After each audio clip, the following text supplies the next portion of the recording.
જય ગૌ માતા।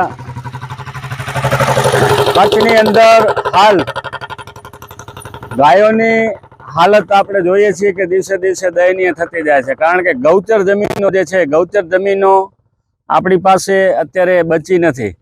ગાયોને રસ્તા પર આવી અને જાણે એક રજૂઆતો કરવી પડતી હોય એવો માહોલ અત્યારે આપણે અહીં જોઈ શકીએ છીએ। અહીંયાથી થોડી વાર પહેલાં જ અંજાર વિસ્તાર છે અને ડેપ્યુટી કલેક્ટર સાહેબની ગાડી પણ નીકળી, ત્યારે એમને ગાયો જાણે રસ્તો રોકી અને આંદોલન કરતી હોય, ધરણા પર હોય એ રીતે રજૂઆત કરવા માટે એમને મળવા માંગતી હોય વાત થઈ, પણ સાહેબની ગાડી તો નીકળી ગઈ।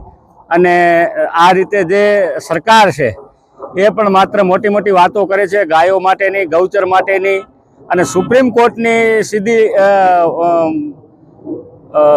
ગાઈડલાઇન્સ છે સુપ્રીમ કોર્ટની, તેમ છતાં અહીં કને ઉદ્યોગોને ગૌચર જમીનોની લહાણી કરવામાં આવે છે। કચ્છ જિલ્લાના ઘણા બધા ગામોની અંદર અત્યારે જે ગાયો પશુધન છે એ પ્રમાણે ગૌચર બચી નથી, ત્યારે લોકોએ પણ જાગવું પડશે। અમે એક ગાય બચાવો ગૌચર બચાવો અભિયાન કચ્છ કરીને અમારી એક સંસ્થા, એક સમિતિ ઊભી કરી છે, એની અંદર પણ તમામ લોકોને જોડાવા માટે વિનંતી કરીએ છીએ।